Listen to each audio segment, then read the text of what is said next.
Buenos días otra vez, que me parece que no se me estaba escuchando, y bienvenidos a Madrid Platform 2022, este hub internacional de negocios para conectar a Europa con América Latina. Estamos en el espacio Ágora, que es una zona dedicada a tratar temas de actualidad desde el punto de vista corporativo. Os cuento un poquito la dinámica de este espacio. Normalmente vamos a estar hablando de bloques de 1 hora de duración, en lo que vamos a tener una ponencia de unos 20 minutitos y luego vais a tener tiempo para hacer preguntas, tanto los que estáis acompañándonos desde casa como los que estáis aquí en presencial, y posteriormente pasaremos a un networking de una media horita exclusivamente presencial. Bienvenidos de nuevo a todos los que nos estáis acompañando aquí y desde casa, estéis donde estéis. Y para inaugurar este espacio doy la bienvenida a Carlos Ballesteros, director de ANESE. Un aplauso, por favor, y muchísimas gracias. Buenos días, muchas gracias. Vamos a tener durante 2 días este espacio especializado, lógicamente, en sostenibilidad y descarbonización. Vamos a tocar temas de plena actualidad, como el hidrógeno, la descarbonización, los gases renovables, por supuesto, la eficiencia energética. Y no podemos empezar de otra manera abriendo, digamos, este ágora con la sostenibilidad y además con nuestro presidente. Con lo cual presento a Luis Cabrera, que es presidente de ANESE, director de sostenibilidad también en CBRE, que nos va a acompañar para darnos una charla hoy sobre sostenibilidad. Cuando quieras, Luis. Pues nada, buenos días, Carlos, muchas gracias. Nada, gracias a los que habéis tenido la amabilidad de venir presencialmente. También damos los buenos días a las personas que nos puedan estar siguiendo en remoto, que sin duda serán muchas. Bien, pues queríamos... Vamos a saltar hasta ahí. Primero hacer una breve presentación de lo que es ANESE, que yo creo que tiene sentido. Nuestra organización tiene ya casi 13 años, es la Asociación Nacional de Empresas de Servicios Energéticos. Nosotros nacimos como... Con la intención de integrar a aquellas empresas que estaban trabajando el modelo de servicios energéticos, que, como he sabido, pues es un modelo que está perfectamente regulado, que tiene mucho éxito, sobre todo en el mundo anglosajón, y que más recientemente en Europa pues, han venido desarrollando muchos proyectos en ese modelo. Entonces, así nació la asociación. Pero más recientemente, pues hace 3 o 4 años, decidimos establecer una repensada dentro de la asociación, teniendo en cuenta las cuestiones que estaban pasando en el ámbito energético y en el ámbito de la sostenibilidad. Y así mismo lo hicimos. Nos sentamos, ¿no?, en los que estábamos como junta directiva, consultamos también a los otros socios, a los otros asociados, a los miembros que teníamos, para ver cómo podíamos crear el mejor ecosistema posible de todas las empresas, y no solamente aquellas de servicios energéticos, que pudieran contribuir a resolver los retos que nos enfrentábamos todos a nivel mundial, principalmente los retos relacionados con cambio climático, dado que el impacto en energía pues es uno de los vectores pues más importantes, sin duda, para ser capaces de contribuir a la reducción de emisiones de CO2. Este proceso que podríamos llamar de rebranding, de darle una vuelta, de abrir las puertas para que se incorporaran otras compañías que estaban fuera del ámbito de los servicios energéticos, pues nos ha llevado a día de hoy a ser más de 100 asociados en un ecosistema integral de empresas que veréis a continuación, que os vamos a enseñar, que van desde el mundo financiero, el mundo de las ingenierías, fabricantes de todos los ámbitos, consultoras, bufetes especializados, bufetes de abogados especializados en contratos de servicios energéticos, en fin, todo el ecosistema necesario de compañías que además tienen tanto la capacidad de hacer proyectos transnacionales en España, en Europa, en América Latina, como la posibilidad de hacer proyectos capilares, proyectos de dimensión muy pequeña. Y pues este proceso nos ha parecido interesante. Queríamos compartir con vosotros, pues dentro de esa reflexión que venimos teniendo dentro y fuera de la asociación, ya es una reflexión social, nuestra participación en las 2 últimas cumbres del clima, el COP25, que se coorganizó entre Madrid y Chile, algo que viene muy al hilo de precisamente el espacio en el que estamos, entre Europa y América Latina. Como sabéis, la cumbre del clima es el evento heredero de los protocolos de Kioto y de la cumbre de París, donde a nivel internacional se asumieron una serie de retos en materia de descarbonización a nivel mundial. Y bueno, esto ha sido seguramente un antes y un después, porque si bien todos conocemos las cuestiones que están por resolver en materia de cambio climático y todo el recorrido enorme que tenemos en materia de descarbonización, la realidad es que esos acuerdos internacionales se han adoptado y se han dado pasos regulatorios.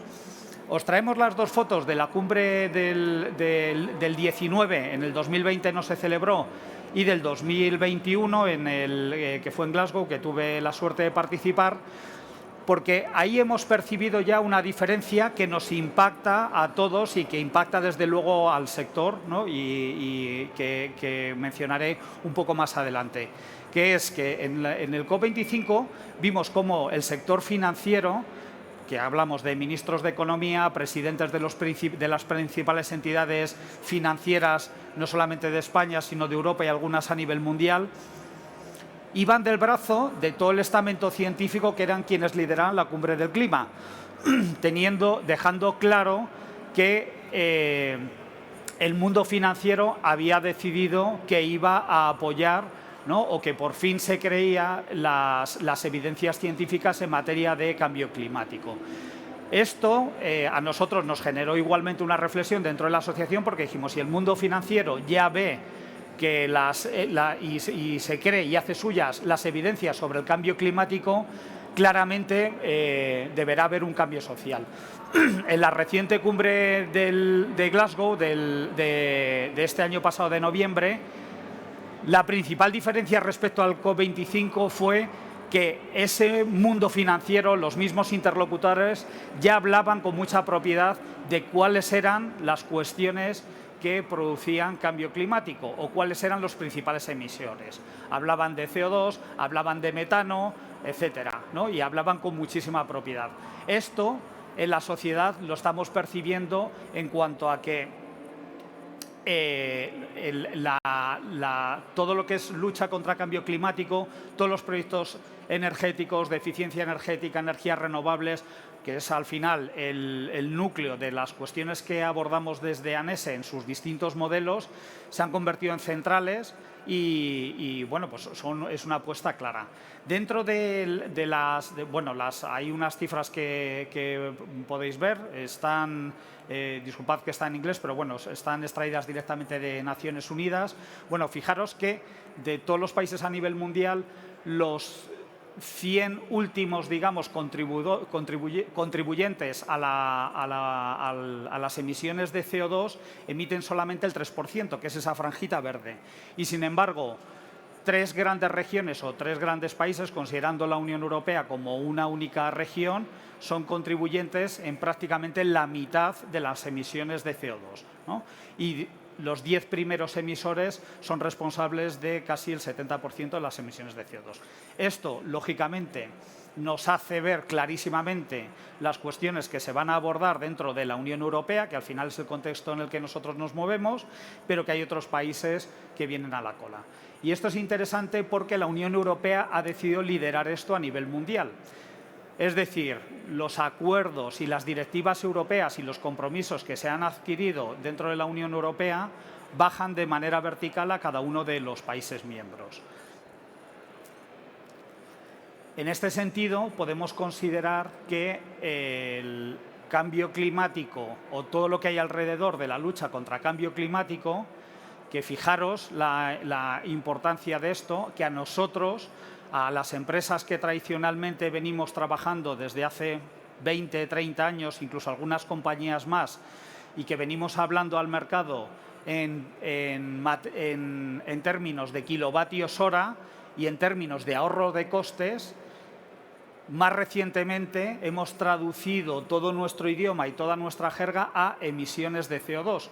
Porque si bien antes ese ahorro de costes le caía a cada una de las empresas o a cada una de las administraciones públicas en su cuenta, en su factura energética, por decirlo de alguna manera, Ahora es diferente, ahora estamos sujetos a regulaciones de nivel país. En el caso de España, pues bueno, las múltiples regulaciones que han ido saliendo, Ley de Cambio Climático y Transición Energética, Real Decreto de Autoconsumo, y es un mercado que cada vez está más regulado como compromiso de las directivas que se han adquirido en la Unión Europea. Sabéis que tiene 3 vectores principales. El primero es 55% de reducción de emisiones de CO2, que es el Fit for 55, que conocéis muy bien, en un contexto del Acuerdo Verde o del Pacto Verde Europeo, del Green Deal. Pero, insisto, Europa ha decidido liderar una cosa que a continuación se llevará a cabo en el resto del mundo. Todo este contexto que os estoy dando lo que nos dice claramente es que nos encontramos en un entorno que es un sector económico en sí mismo. Es decir, la lucha contra el cambio climático se ha convertido en un sector económico. Y esto es muy importante por las necesidades que va a haber de compañías que estén preparadas, que estén cualificadas técnicamente, que tengan las personas más apropiadas para llevar esos proyectos a cabo, que tengan esa financiación, algo que hoy día nosotros que hemos vivido otras épocas, ¿no?, de carencia de financiación para proyectos energéticos, y seguro que algunos de los que estáis aquí o que nos están siguiendo de manera remota, pues lo han vivido, lo hemos vivido, ¿no?, que había dificultad para financiar proyectos energéticos y tenían que tener, pues, unos retornos de inversión muy elevados o muy competitivos, por decirlo mejor. Resulta que ahora nos encontramos que tenemos una gran afluencia de fondos disponibles de todo tipo para proyectos que tengan una orientación en alguno de los campos de la sostenibilidad. Y esto es especialmente importante porque impacta directamente a los proyectos de servicios energéticos, que es uno de los principales vectores en los que nos movemos nosotros como asociación. Y esto claramente es diferencial. Tener en cuenta que la Unión Europea ha promulgado la Ley de Finanzas Sostenibles, ¿vale?, con toda la taxonomía, que básicamente lo que establece es el estándar que tienen que tener los proyectos desde un punto de vista de sostenibilidad, donde se abordan diversos campos. El principal de ellos es la parte medioambiental o el impacto que va a tener en términos de huella de carbono. Esto es muy interesante porque, como os digo, en cuanto a ese sector económico en sí mismo, pues bueno, pensemos que para esa hoja de ruta que nos marca la Unión Europea de 55% de reducción de emisiones, 32% de producción de energía renovable y 32% de eficiencia energética, y ya pongo aquí entre paréntesis, previsiblemente de cara a la próxima cumbre del clima, esos objetivos incluso se harán más exigentes aún.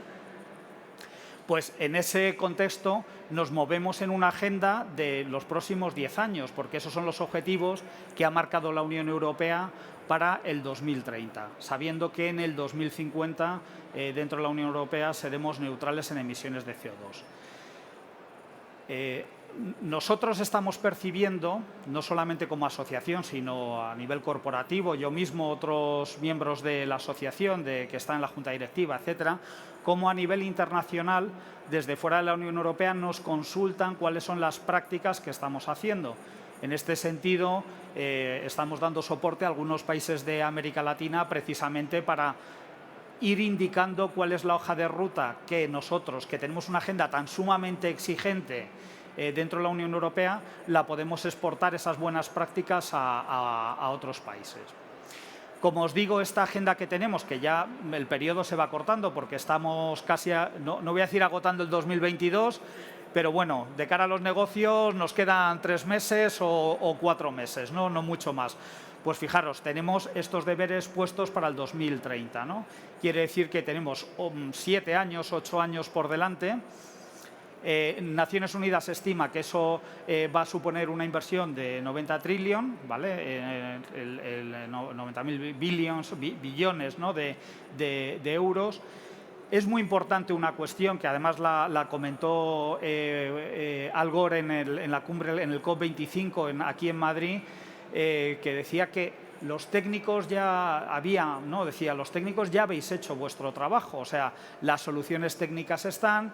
Es verdad que hay algunas, ¿no? Pues, hablábamos antes del hidrógeno precisamente, pues algunas que están en plena evolución, pero las más importantes, los principales contribuidores a eficiencia energética y producción de energías renovables, esas tecnologías ya las tenemos disponibles.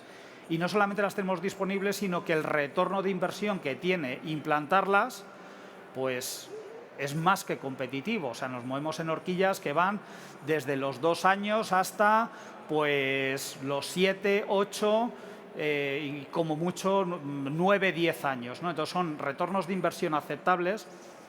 Esos retornos de inversión no solamente son en términos de reducción de costes, que desde luego, sino en el retorno de inversión que tienen, el valor social que dan esos proyectos que son sostenibles.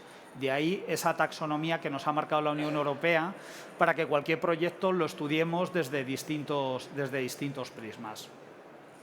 Y bueno, la inversión prevista también para el 2030 de proyectos muy estratégicos de en torno a 26.000 millones. O sea, esto nos está marcando una foto bastante clara de que nos encontramos en un sector económico del cual probablemente estemos dando los primeros pasos.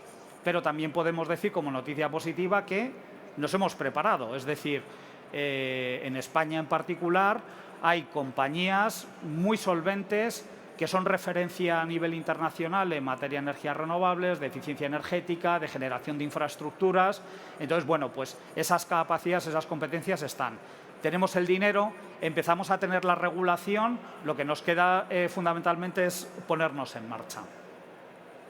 En la línea de lo que comentábamos antes, estas inversiones tienen retorno en sí mismas, lo cual ha hecho que el mundo financiero haya decidido que claramente vamos a invertir en este nuevo sector económico, ¿no? A través de fondos verdes, de distintas líneas de subvención, de financiación. En el caso de España tenemos los fondos NextGen también, que tienen un foco bastante grande puesto en transformación digital y transición ecológica. Pero bueno, lo más importante es que pensemos que todas estas inversiones tienen retorno. Esto que nosotros, como asociación referencial en empresas de servicios energéticos, lo hemos trabajado a fondo, o sea, lo conocemos muy bien, porque básicamente es de lo que vivimos, o sea, de lo que han vivido en el pasado nuestros asociados, ha sido del retorno de esas inversiones que se han hecho. Entonces, podemos decir que somos auténticos especialistas en esto, en hacer proyectos no solamente en España, sino proyectos transnacionales también.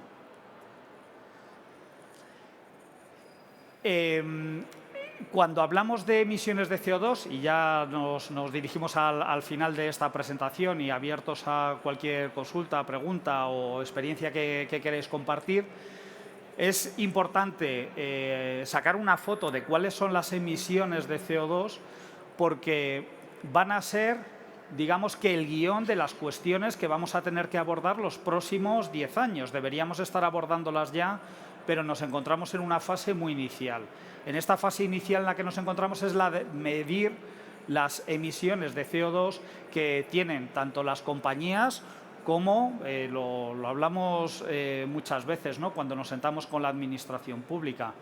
Pensemos que la administración pública es el gestor, el mayor gestor de edificios que tenemos en España y de parques de movilidad también que tenemos en España, ¿no?, por ejemplo, por focalizarnos en nosotros.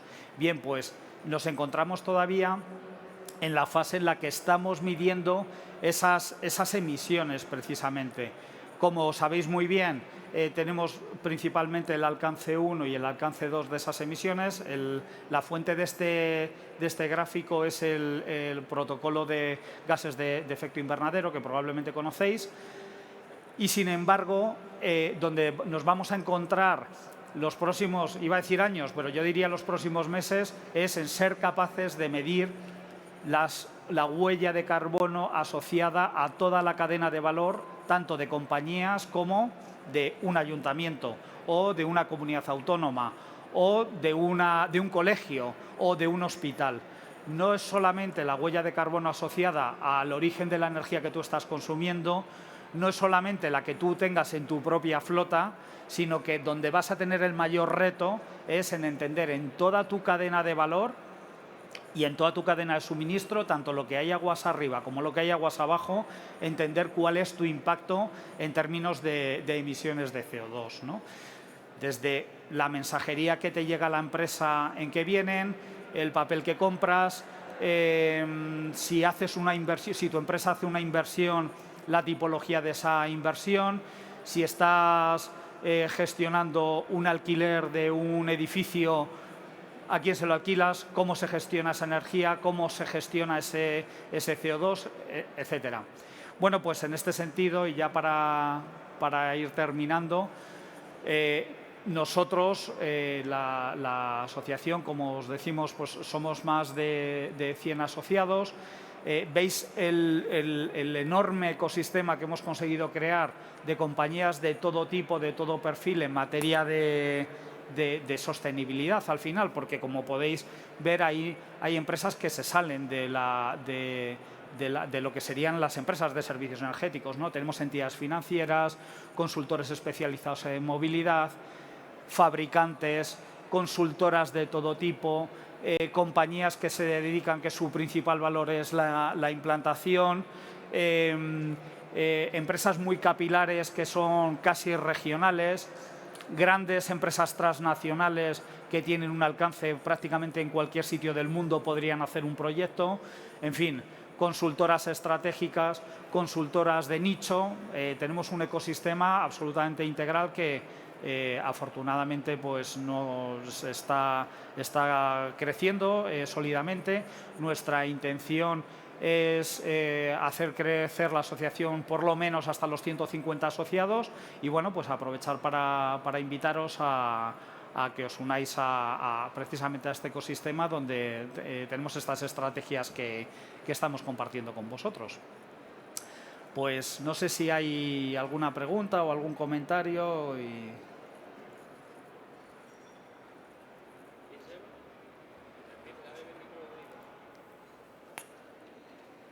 ¿Se escucha? Sí. Vale, pues vamos a pasar ahora si alguien tiene en casa alguna pregunta, ¿vale? Y nos la trasladan. Y si queréis, mientras, a los que estáis aquí presentes, si queréis hacer alguna pregunta, pues Luis está... Sí. Buenos días. Una pregunta muy puntual con relación a la nueva tendencia esta de la energía generada por el hidrógeno verde. ¿Cómo ves tú el futuro de ese tipo de energía, sobre todo en países como América Latina, en donde todavía pues las tecnologías están, no digamos atrás, pero los recursos tal vez no son lo suficientes como para adoptar ese tipo de generación actualmente, ¿no? Muy bien, pues gracias por la pregunta. No, sí. Sin ser yo un experto en hidrógeno verde, ¿no? Nada más lejos, aunque sí que tenemos un experto en la sala de hidrógeno que sabe un montón, que te animo a que la contestes, pero en América Latina yo creo que probablemente con algún año de retraso respecto a lo que está pasando en Europa y en España en particular, donde se ha decidido que sea uno de los países líderes de la Unión Europea, sí, es así, ¿verdad? No, si rompo algo me paras, me dices, Luis, no es como lo estás diciendo.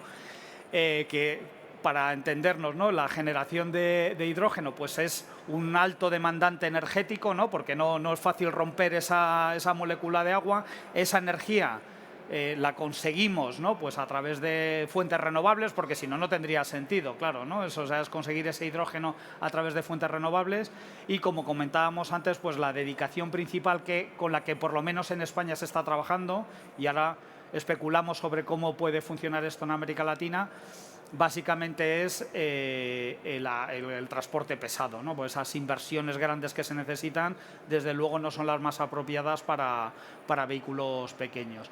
Entonces, en este sentido, en España ahora mismo se están trabajando en varias líneas muy estratégicas, muy de nivel país, ¿no? De decisiones macro que se van a tomar.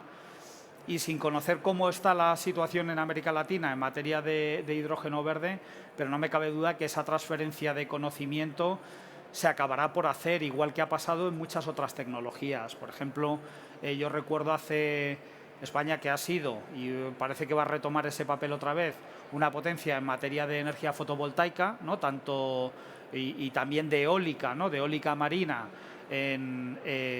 tanto en la parte de ingeniería como en algunos casos en la parte de fabricación. Me consta que esa transferencia con América Latina se ha ido haciendo paulatinamente hasta el punto de que muchos países han superado desde luego a España, ¿no? Que es también lo deseable, porque la lucha contra el cambio climático no tiene fronteras, ¿no? Es algo que la cumbre del clima siempre hemos comentado. ¿Alguna pregunta más? Yo tengo una, perdona, Luis. Nos queda claro todo el tema de sostenibilidad, pero de cara a una empresa que tiene que apostar a nivel corporativo por apostar por la sostenibilidad, a día de hoy, no la fotografía que tendremos en el 2030, el 2050, ¿qué ventaja competitiva le apuesta a la propia empresa?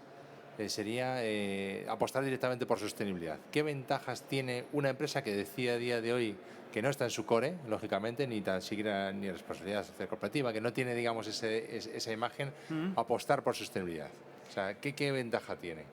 Bueno, es que yo creo que hoy día ha habido un cambio, iba a decir la palabra esta que usa todo el mundo, ¿no? Un cambio de paradigma que encima ha sido radical. O sea, en 2 años ha cambiado totalmente, ¿no? Y lo hemos comentado otras veces. Antes, los que llevamos un montón de años trabajando en departamentos de sostenibilidad o vinculados a este mundo, pues bueno, de repente estamos sentados en la mesa de los mayores, ¿no? O sea, hablando con los consejos de administración, porque es absolutamente estratégico, y esto es por una cuestión, y es que se ve bien aquí, ¿no? En esta slide de fuentes de emisión, que es que la sostenibilidad tiene que ser absolutamente transversal en toda tu cadena de valor. Y eso empieza desde arriba del todo en la toma de decisiones, que van desde cuestiones muy triviales hasta cuestiones muy importantes, que puede ser desde a quién le compras el papel o qué tipo de flota vas a utilizar, hasta con quién haces los negocios. Es decir, las compañías empiezan a tener muy claras con qué tipo de empresas quieren hacer negocio y con qué otras empresas no. Entonces, esto ha hecho que la sostenibilidad hoy día, ¿no? Este concepto de sostenibilidad macro que tenemos, empiece a ser totalmente transversal a todas las áreas de la compañía. Y antes estaba más focalizado en áreas de ingeniería, áreas técnicas, y sin embargo ahora ha dado un paso donde se ha convertido en una toma de decisiones mucho más estratégica dentro de las casas. Lógicamente, y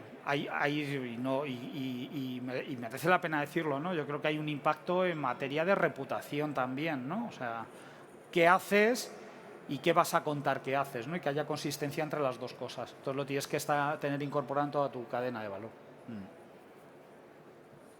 Vale, gracias, Luis. Le paso el micrófono. Sí, hola, buenos días. Bueno, para ver si nos animamos, ¿no? Una pregunta muy concreta relacionada con el tema de los fondos Next Generation, ¿vale? Vosotros sois una asociación, evidentemente estáis creciendo enormemente y seguramente que podréis llegar a cumplir el objetivo y comentabas de llegar a 100 o 150 asociados.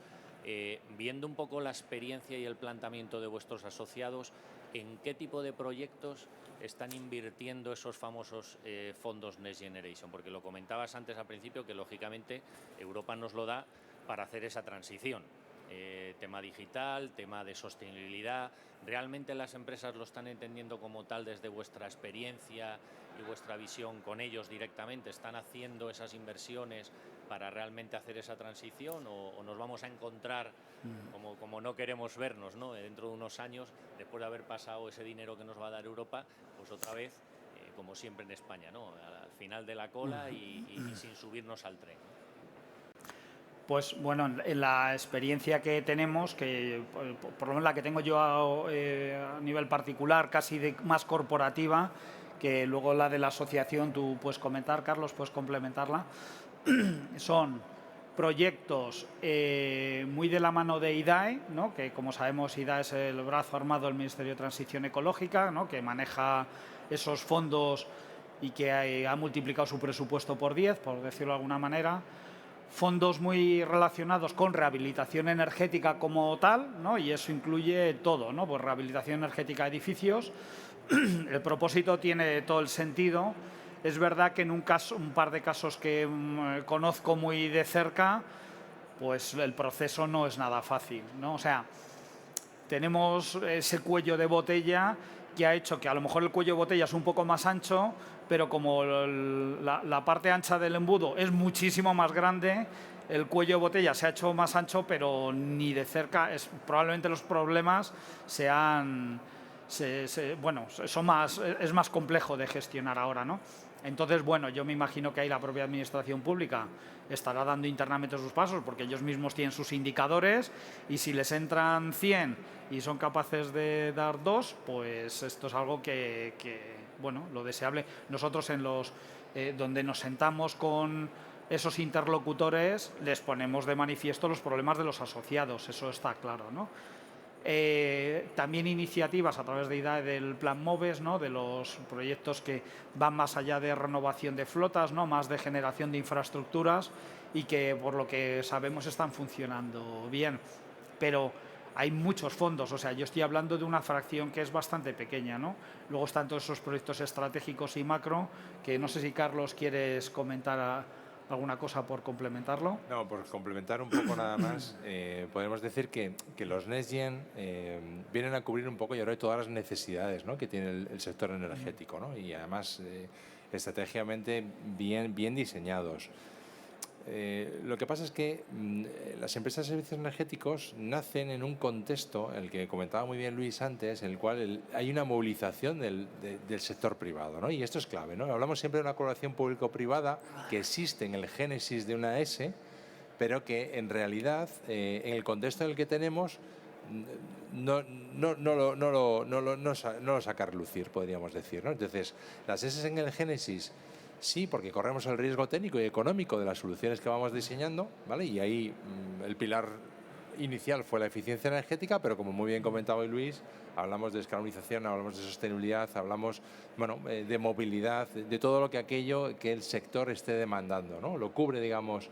La idea es ser un partner estratégico privado que acompañe al público y al privado. Entonces, en ese ecosistema echamos en menos mecanismos que hemos ido diseñando y que de alguna forma yo creo que la Unión Europea va a diseñar a futuro, que no todo venga por sector público, sino que también privado, y esa colaboración público-privada.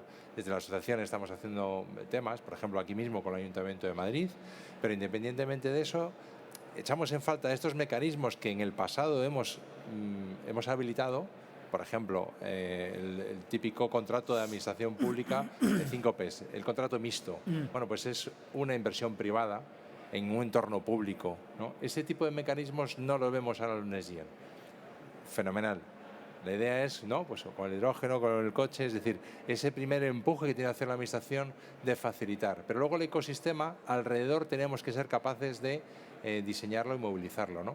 En eso estamos las empresas de servicios energéticos y es lo que echamos en falta. Mecanismos tipo PDA, oye, yo invierto 1 y tienes que movilizar 15. Ese éxito vinculado a lo que estás haciendo, ¿no? La guía Eurostat de financiación on balance of balance, todo esto a vosotros, a las empresas, os carga de alguna forma, ¿no? Bueno, pues el modelo S tradicionalmente lo ha venido a cubrir, ¿no? Esas necesidades. Entonces, contentos, pero bueno, siempre con más cosas por hacer, ¿no? O diseñar.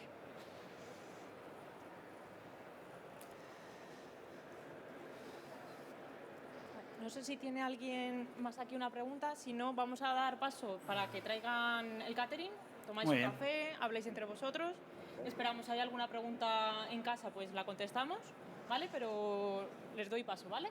Gracias.